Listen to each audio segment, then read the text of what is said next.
Episode 2 का शुरुआत होता है यानी से। वो आयशा से पूछती है, तो अब आप क्या सच में ड्यूक लूवरमॉन्ट से शादी करने वाली हैं? और वैसे भी शादी तो हर हाल में एक अच्छी खबर होती है। आयशा बोलती है, क्या तुम पागल हो गई हो? हाँ, मुझे पता है मैं एबेल को पसंद करती हूँ, लेकिन मैं उसके फादर से कैसे शादी कर सकती हूँ जब मुझे उनका सिर्फ चेहरा और नाम ही पता है। एनी बोलती है, हो सकता है आप बिल्कुल ठीक बोल रही हैं, लेकिन ये एक बेहतरीन मौका है। यंग मिस, वैसे भी आपका शादी का उम्र जो प्रॉपर एज होता है वो वैसे भी कब का बीत चुका है। ड्यूक लूवरमॉन्ट हैंडसम और रिच है, ये तो किसी चमत्कार से कम नहीं। एक साधारण एस्क्लिफ बेरोनोई को भी डची से जुड़ने का मौका मिल रहा है। फिर एनी को महसूस होता है कि वो कुछ ज्यादा ही बोल चुकी है। वो आयशा को बोलती है, मुझे माफ कर दीजिए। आयशा बोलती है, हाँ, तुम्हारी बात गलत तो नहीं है। आयशा हमें बताती है, मुझे लूवरमॉन्ट डची में आए हुए 1 वीक और 4 दिन हो चुके,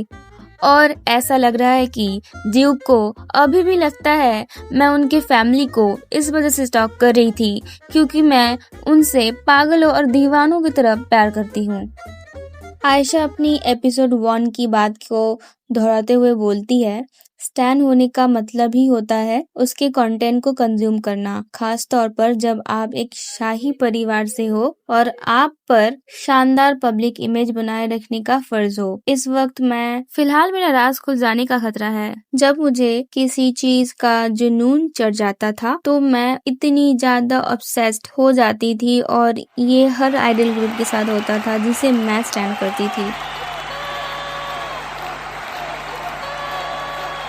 आयशा एनी से बोलती है, शायद तुम सही बोल रही हो, पर फिर वजह क्या हो सकता है? और वो अपने मन में बोलती है, ये अच्छी बात है कि एनी अब स्टैनिंग की टर्मिनोलॉजी समझने लगी है। एनी आयशा को बोलती है, इस बारे में चिंता करने का कोई मतलब नहीं है, बस आप मेरी बात सुनो। मुझे लगता है कि यंग मिस का उन पर नजर रखना और समर्पण ने उनके दिल को इतना छू गया कि उन्हें प्रपोज करना ही पड़ा। दरअसल मैं इस हवेली में खाली डचेस के पद के बारे में काफी बातें सुन रही हूँ। आयशा पूछती है, बातें? एनी बोलती है, हाँ, लूवरमॉन्ट डची कोई आम परिवार नहीं है। क्या ये अजीब नहीं लगता कि अभी तक इस घर की कोई लेडी ही नहीं है? आयशा बोलती है, हाँ, ये तो सच में अजीब है। आयशा मन में सोचती है, वैसे देखने में तो ऐसा ही लगता है। आयशा में बताती है, ड्यूक हेरिस लूवरमॉन्ट ने जंग के मैदान में मिले एक अनाथ और अनजान लड़के को अपना उत्तराधिकारी बनाने का फैसला कर लिया, लेकिन ड्यूक लूवरमॉन्ट जो एम्पायर के सबसे शक्तिशाली लोगों में से एक है,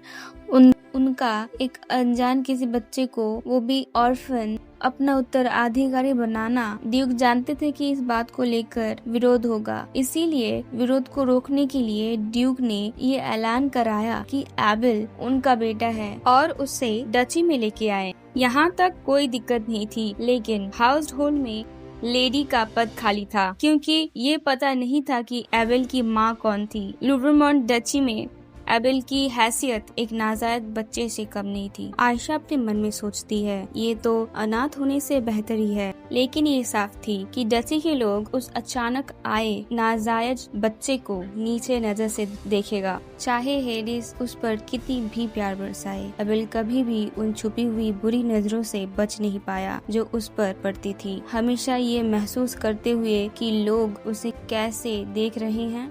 छोटा एबेल को जल्दी बड़ा होना पड़ा और इसीलिए उसका बचपन खुशहाल नहीं था। आयशा अपने मन में बोलती है, ओ मेरा प्यारा बेचारा एबेल। खैर, सबसे बड़ी परेशानी थी घर की लेडी का खाली पड़ा पद। अपने लोगों के बार बार मना करने के बाद भी हेरिस अपनी बात पर अड़ा रहा कि एबेल ही रियासत का इकलौता वारिस बनेगा। इसीलिए जो बड़े परिवार डची के बराबर के थे अपनी बेटियां यहाँ भेजना नहीं चाहते थे क्योंकि उन्हें इससे कुछ मिलता नहीं। बड़े परिवार के अलावा भी कुछ लोग थे जो तैयार थे, लेकिन डची के लोग उन्हें पसंद नहीं करते थे। उनके लिए ये शर्म की बात थी, वो उन्हें अपनी बराबर नहीं समझते थे। इतने सारी बातों के बावजूद हेरिस लेडी का पद खाली ही रखी। कभी ना कभी तो ड्यूक की बीवी की कुर्सी भरनी पड़ती, लेकिन किताब में ऐसा कुछ नहीं था। हेरिस कभी बीवी घर नहीं ला पाता है क्योंकि एबेल के 11th बर्थडे के दिन वो एक शानदार हीरो की तरह उसकी जगह